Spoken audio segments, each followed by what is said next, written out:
嗨，大家好，看看我的这些迷你马克，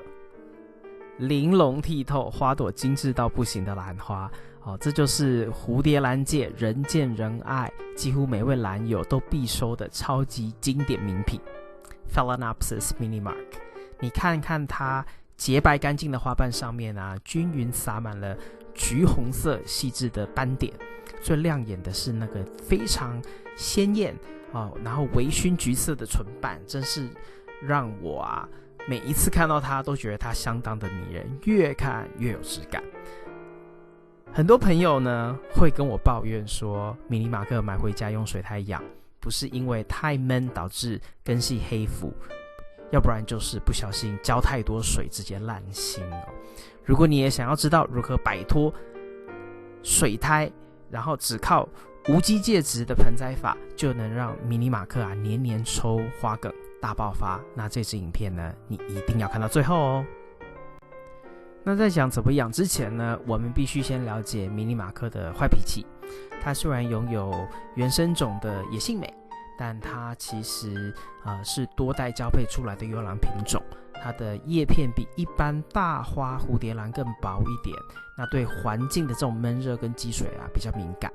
大家在市面上买到的迷你马克90%都是用水苔紧紧的包着。那水苔固然保水，但在台湾或是家里面通风不良的地方就比较容易变成细菌的温床。所以我强烈大家像我一样改用无机介质来养护。那我这里是使用就是 Mantle Clay 还有发泡炼石搭配的这种无机介质。那它最大的好处就是它里面没有含任何的肥料成分，那不腐烂不长霉菌，而且颗粒跟颗粒之间的空隙都能够增加它的这个空气流动还有排水的需求。那这样子呢，迷你马克敏感的这个肉质根就能够有非常透气跟排水极快这样的一个气候在这个盆子里面。只要根部能够源源不断的吸收新鲜的空气你的迷你马克就不会有根系上面的一些难搞的问题。那想要让我们的迷你马克都长得胖嘟嘟，环境的光照还有通风就是两大关键。相较于我们上次聊过的像甘蔗一样爱晒太阳的石斛兰迷你马克就比较温柔一些它喜欢的是明亮柔和的散射光。在室内养护你其实把它摆在家里面明亮的窗边，或者是有遮阴的阳台，千万不要让它在强烈的阳光下面直接暴晒，否则它的这个比较娇嫩的叶片就很容易被晒伤发黄。那只要光线充足呢，它的叶子就会长得比较平整，然后会泛着这种健康的这种闪闪的微光那另外一个比较不可以或缺的条件就是通风。迷你马克它蛮怕闷，其实很多兰花蝴蝶兰特别是都很怕闷。空气不流通的话呢，浇水后叶心如果有残余的水分，就很容易引发软腐病所以摆在空气相对流通的地方或者在它们的附近放一台就是小风扇，增加空气的对流这样子就比较容易能够养好这一个小可爱的品种。那接下来呢是无机介质比较核心的实际操作，就是浇水跟施肥。那因为无机介质呢，它不会吸附大量的多余水分的特性所以水一浇下去，很多时候呢会很快从盆底排出。那我们坚守的原则一样是干湿循环那只是就是说你平常要去观察注意这些盆面上面的无机介质。如果石头上面呢是已经完全干，然后透过这个盆形能够看到它们的兰花的根系的话，你也会看到如果它的根系都已经从翠绿色转成发白发银的颜色，就代表它已经干，甚至你可以用手掂一掂看看它的重量。那这时候你确定很干很轻的时候才能浇水。那浇水的时候呢不要就是随便浇个淋个几下，因为无机介质呢它的吸水速度没有水苔那么快，所以呢你还是要确保它介质里面啊，还是要吸附到一些水分哦。所以其实我大部分的做法呢，如果有时间，我会用浸泡的方式，然后让这些无机介质的颗粒都能够吸附到一些水分，甚至完全吸饱水分，然后沥干它之后呢，再摆回去，等到下一次的这个浇水周期。肥料的部分呢，就是播肥勤施。那在春夏秋这3季的黄金生长期呢，我每一次浇水除了水量我比如说给1/4杯水之外，这个1/4杯水是已经调好肥料的水，那肥料浓度呢，我都尽量控制在1/4的浓度，也就是25%，就是你买回来的肥料它建议的浓度，你再把它稀释成1/4。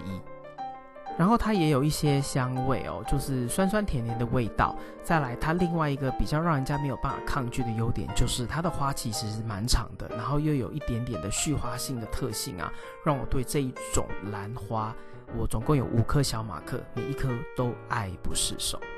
接下来的影片部分呢，其实就是我针对这一款兰花呢，它们在开花结束过后的一个换盆的一个照片跟影片的记录因为它们长出来的气根有点多了，那有时候呢其实蛮影响我对它们拿取浇水时候的拿取，所以过一段时间它根系长到某一个程度，新的根系过多长到空气外面变成气根的时候呢，我就会对它们进行换盆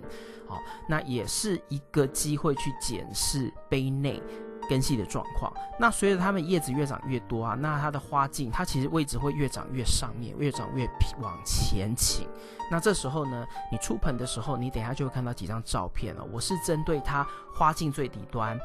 根系已经完全没有用，然后它花茎最下面已经干枯的地方，我是直接就用剪刀平剪把它剪掉。那我的小马克呢，有几颗它植株比较健壮呢，它就有办法花梗长得相当的长，然后继续的做续花的动作。那这边呢，就是我对他们4颗我有5颗，但是有4颗在上一次的这个周期，我是把它出盆换盆然后把根系重新种进去。那这边呢，就是给你看一下我这4颗里面啊，所有修剪完的根系，有一些是还可以用的根系，但是呢长得偏比较下面，所以我还是把它修剪掉。那这一堆根系其实还算蛮多的那你看我这边就是用平剪的方式，把兰花最底部已经没有用的根系跟它那个茎干的部分，我就是直接把它剪掉。那你也能够看到它其实都已经干透了，这种呢就没有必要留在盆内，因为留在盆内其实只是会增加它吸附水分啊，然后如果不透风就很容易会发霉，然后进而导致盆内的环境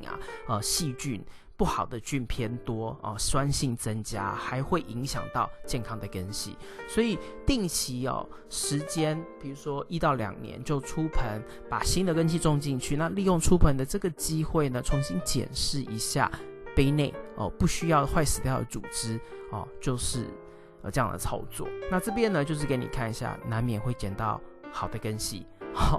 我也是不小心捡到1-2根好的根系，但是这个没有关系，因为你只要有足够好的跟新的根系，这样1-2根是没有问题的。希望今天的这个分享能帮你的迷你马克也开出满满的橘红小雀斑。不知道大家目前是用什么介质来养迷你马克呢？遇到了哪些养护挑战？欢迎在下方留言分享。喜欢这个影片的话呢，